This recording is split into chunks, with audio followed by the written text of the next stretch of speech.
ಆ 25ರ ಮಹಿಳೆ ಮತ್ತು 44ರ ಪುರುಷ ಪ್ರಿಯಕರರು ಇಬ್ಬರು ಮದುವೆಯಾಗಿದ್ದವರಾದರೂ ತಮ್ಮದೇ ಪ್ರತ್ಯೇಕ ಪ್ರೇಮ ಬಂಧನ ಮಾಡಿಕೊಂಡಿದ್ರು. ಹೊಸ ವರ್ಷದ ಸಿಹಿ ತಿಂಡಿ ಕಟ್ಟಿ ಇಟ್ಟಿದ್ದೇನೆ, ಬಂದು ತೆಗೆದುಕೊಂಡು ಹೋಗು ಎಂದು ಆಕೆ ಆತನಿಗೆ ಒತ್ತಾಯಿಸಿ ಹೇಳಿದ್ದಳು. ಅದರಂತೆ ಆತ ಆಕೆಯ ಮನೆಗೆ ಹೋಗಿದ್ದ. ತೀವ್ರ ಗಾಯಗೊಂಡು ಬಸವಳಿದು ಹೊರಬಿದ್ದಿದ್ದ. ಆಕೆ ಸ್ವೀಟ್ ಬದಲು ಹರಿತವಾದ ಚಾಕುವಿನಿಂದ ಆತನ ಗುಪ್ತಾಂಗದ ಮೇಲೆ ದಾಳಿ ಮಾಡಿದ್ದಳು. ಆತನೀಗ ಮುಂಬಯಿಯ ಸಿಯಾನ್ ಆಸ್ಪತ್ರೆಯಲ್ಲಿ ಚಿಕಿತ್ಸೆ ಪಡೆಯುತ್ತಿದ್ದಾನೆ. ಆಕೆ ಸದ್ಯ ಪೊಲೀಸರ ಕಣ್ಣಿಗೆ ಮಣ್ಣೆರಚಿ ಪರಾರಿಯಾಗಿದ್ದಾಳೆ. ಸಂತ್ರಸ್ತನ ತಂಗಿಯ ಗಂಡನ ತಂಗಿಯಾಗಿದ್ದಳು ಪರಾರಿ ಆರೋಪಿ.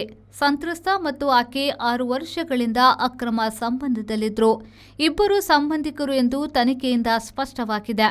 ಆರೋಪಿ ಹೆಂಡತಿಯನ್ನ ಬಿಟ್ಟು ಬಾ, ನಾವು ಮದುವೆಯಾಗೋಣ ಎಂದು ಆತನಿಗೆ ಒತ್ತಾಯಿಸುತ್ತಿದ್ಲು. ಆದರೆ ಆತ ಒಪ್ಪದಿದ್ದುದೇ ಅಂತಿಮವಾಗಿ ಈ ರೀತಿ ತೀವ್ರ ದಾಳಿ ನಡೆಸಲು ಕಾರಣ ಎಂದು ತಿಳಿದು ಬಂದಿದೆ.